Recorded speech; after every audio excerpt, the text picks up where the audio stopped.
They told me in that cheap echoing clubhouse that I had 30 days to tear down a wall my great-grandfather had stacked by hand, or they'd tear it down themselves and bill me $10,000.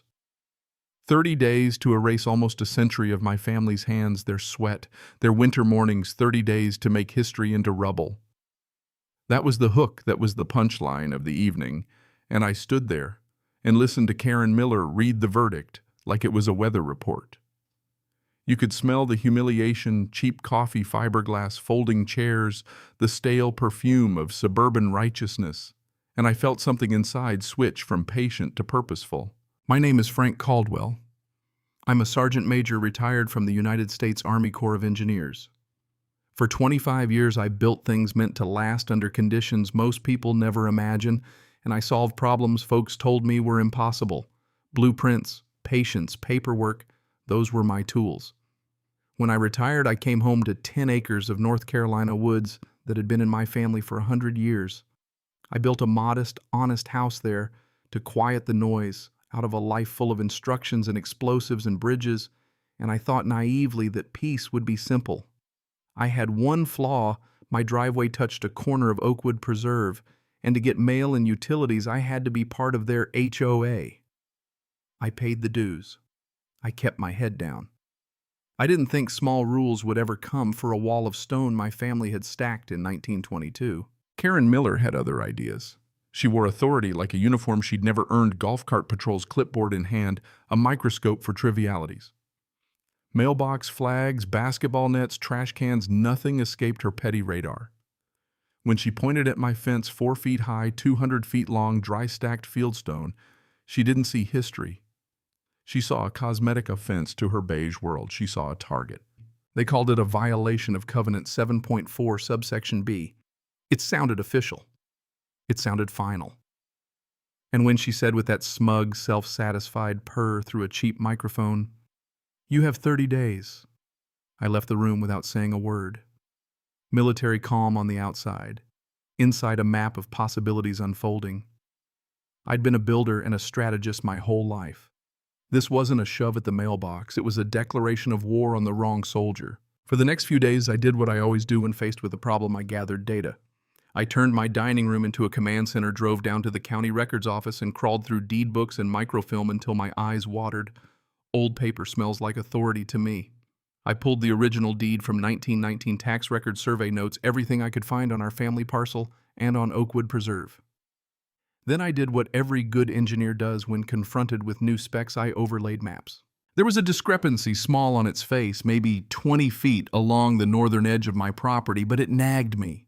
I filed it away and focused on something cleaner, a clause in the HOA charter that limited their authority to structures built or permitted after the charter's recording in 1998. My stone wall predated them by 76 years. No permit, no jurisdiction.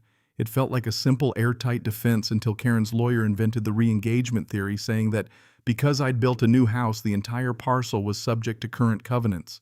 Legal gaslighting, plain and simple. To the untrained ear, it sounded like law. To me, it sounded like bravado. So I did the thing you do when logic and bluff collide. I bought irrefutable evidence. I hired a Charlotte survey crew, GPS rovers, total stations, and one grizzled old surveyor named Gus, who called himself a forensic surveyor, and loved the detective work of reconciling old pins with new satellites. They found half the pins with relative ease, the old iron rods my great-grandfather had sunk. On the second day, Gus wandered into the manicured expanse around the clubhouse, and with a metal detector found a rusted pin 10 feet from the corner of the building. He knelt, he dug, and he pointed. I remember the way my heart dropped, and then went cold with clarity when he said, "There is no doubt, this is your property corner." According to his GPS, the clubhouse sat squarely, or rather precariously, on about 1.2 acres of my land, the manager's office, the deep end of the pool, the pump house, both tennis courts. The error on their plat was not an innocent old-world miscalculation. It was a massive 20-year shift that had handed a chunk of my property to Oakwood Preserve.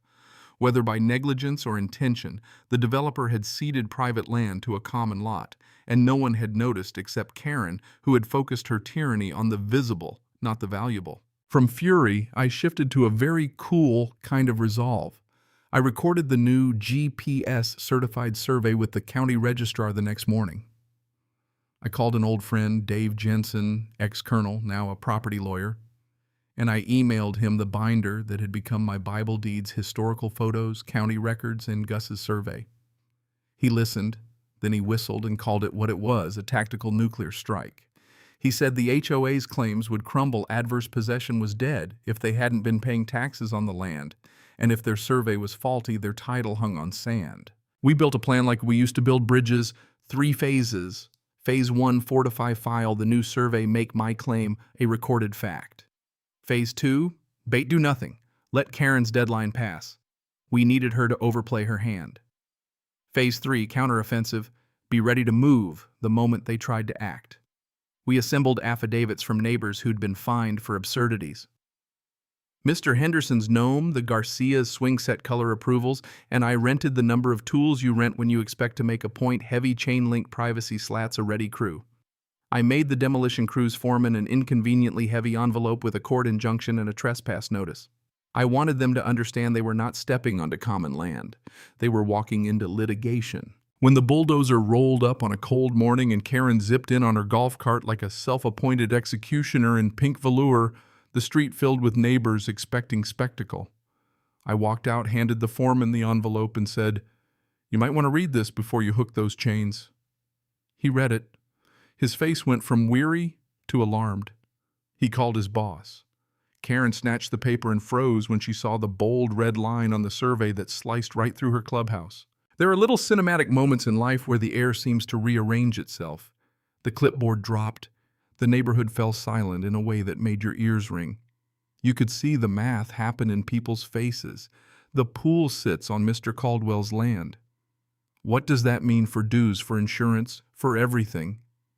Karen lurched for credibility and produced the usual string of excuses, faulty plat, developer, bankruptcy, county errors, but the map sat on the table like a verdict. I didn't gloat. I stated facts. For the last 22 years, I told them the Oakwood Clubhouse has occupied roughly 1.2 acres of private property. That stops now. My friend Dave stepped out of a black sedan in a suit that said, "Law Firm Enclosure." On the curb, he explained title, unjust enrichment, and continuing trespass with a clarity that made legalese sound like plain English.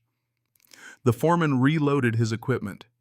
Karen's pink defiance morphed into a face that looked like suction gelatin. She had been the architect of her own undoing. What followed was a sequence of community reckonings, emergency meetings, a packed house where the collective breath felt like a storm building. The HOA lawyer admitted in carefully chosen words that our position was substantially credible. That's lawyer speak for "we're screwed." The board dissolved into whispers and panic. Petitions circulated. An emergency election removed Karen not quietly, but with the kind of public catharsis you only get when a small tyrant is finally confronted with real consequences. We negotiated what a community would look like after a humiliation that had real financial teeth. My terms were simple and deliberate. The HOA would purchase the encroached acreage at market value. My great-grandfather's wall would be designated a protected historical landmark and professionally restored at HOA expense. Governance reforms would be written to strip subjective petty powers from future boards. All fines levied under Karen's watch would be refunded, and she would resign and be barred from holding office again. It wasn't vengeance, it was reformation. I could have demanded demolition of the clubhouse. I could have bankrupted them. I did not. I wanted repair and a future for the place where my neighbors lived. They agreed. The check cleared. The wall got artisan stonemasons with steady hands and hammers like metronomes, and the sounds of repair, small, methodical clicks of stone being reset, became the most satisfying music I've ever heard. We used part of the proceeds to seed a community trust, a playground, scholarships, legal aid for anyone ever targeted by overreach. The Garcias painted their door cobalt blue. Mr. Henderson bought a flock of plastic flamingos and planted them like a Declaration life color and a little bit of joyful defiance. The moral came not as a sermon, but as a small, sharp realization that visited me on quieter evenings. Power pretends to be precise, but it's often sloppy rules, hide motives, and bureaucracy can be a mask for petty cruelty. Justice, when it's real, isn't about spectacle. It's about patient, methodical work. You don't win by yelling louder. You win by producing facts, by knowing the maps, by checking the survey pins, and by refusing to let someone else define your history for you. That clarity, that slow, stubborn refusal to be bullied felt like home. I sit on my porch now and watch the stone wall at sunset. It's straight and true, like the spine of an honest man. Kids play by a new playground we funded. People talk across hedges again. There is a sense of peace that comes from a place once threatened, not just my peace, but the community's. The most satisfying part wasn't the money or Karen's public apology read with the color leached from her face, or even the bylaws rewritten to keep petty tyrants at bay. It was waking up to the sound of master stonemasons settling each rock back into place, generations clicking into alignment. So here's the question I want you to chew on, because this story isn't just about fences and HOA bylaws when institutions are given power without clear limits. Who watches the watchers? When someone's small-minded obsession threatens a whole neighborhood, is reform enough, or is the temptation to make an example of them too strong? Tell me, have you ever seen a small authority go rogue in your town? And what did your community do about it? Share your story. Hit the comments and let's talk about where justice comes from. Patience, precision, or spectacle.